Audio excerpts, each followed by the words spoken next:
Olá pessoal, bem-vindos. Vamos tirar umas dúvidas hoje sobre exames médicos. Espero que vocês aproveitem esse conteúdo.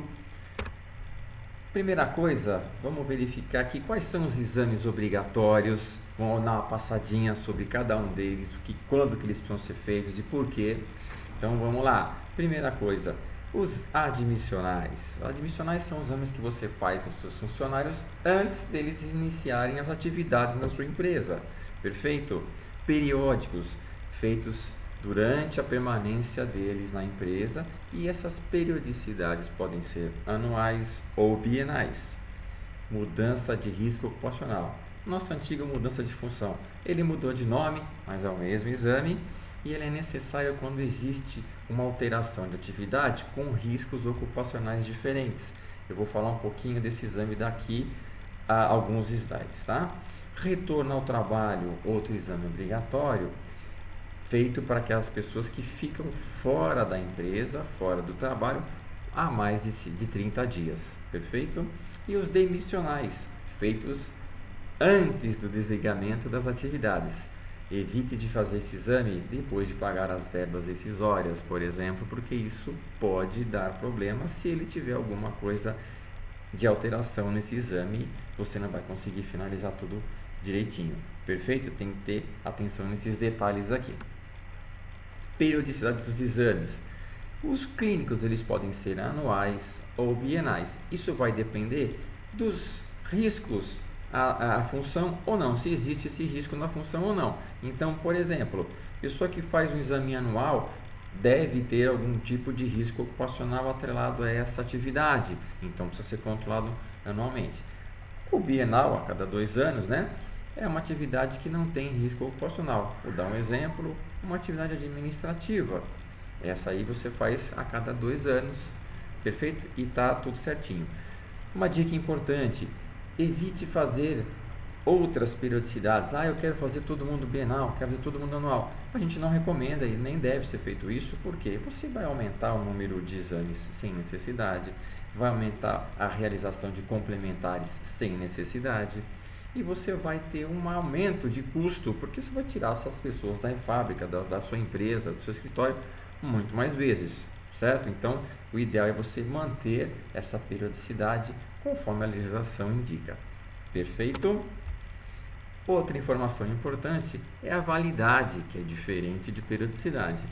Se você for demitir um funcionário e esse funcionário tiver feito um exame ocupacional há 135 dias atrás, dentro desse período, se a sua empresa tiver classificada como risco 1 e 2, dentro desse período você pode usar esse mesmo exame realizado para fazer o desligamento do funcionário. Perfeito? E se a sua empresa for de grau de risco 3 e 4, lembrando que o grau de risco é indicado pelo CNAE da empresa, você pode utilizar este exame dentro de 90 dias que ele está válido.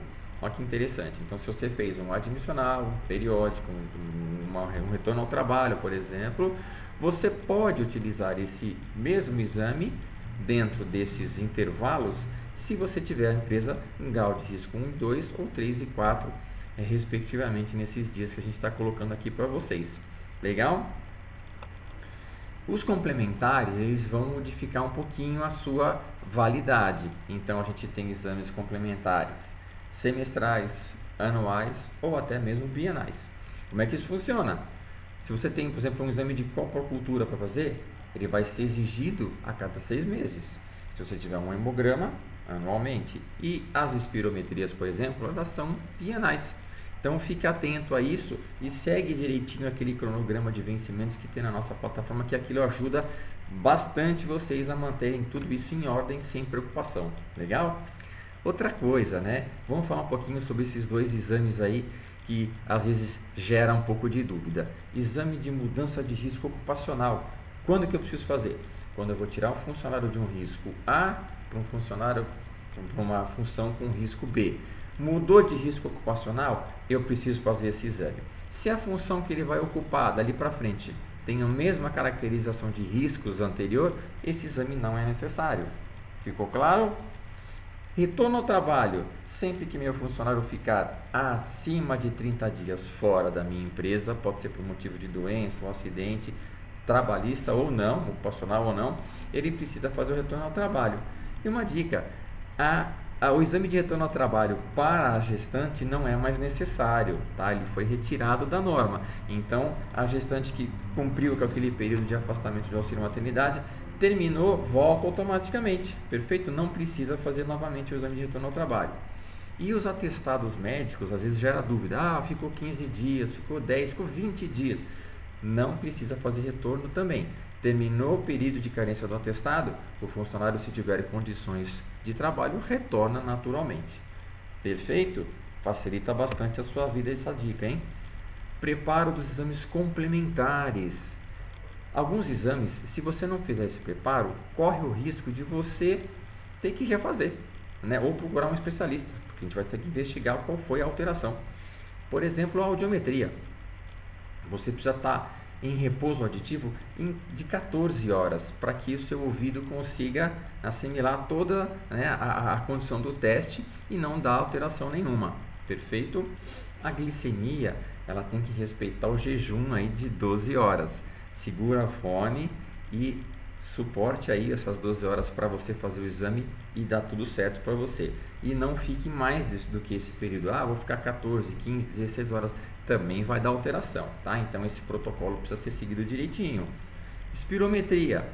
Não use broncodilatadores, não fume, não beba no dia do exame, no dia anterior também. E se você estiver gripado, vai ter que adiar o exame porque ele vai dar alterado, tá? Então essas dicas aí para os exames complementares são fundamentais, ok? Espero ter contribuído e que vocês sigam as nossas redes sociais também. Um abraço, até a próxima!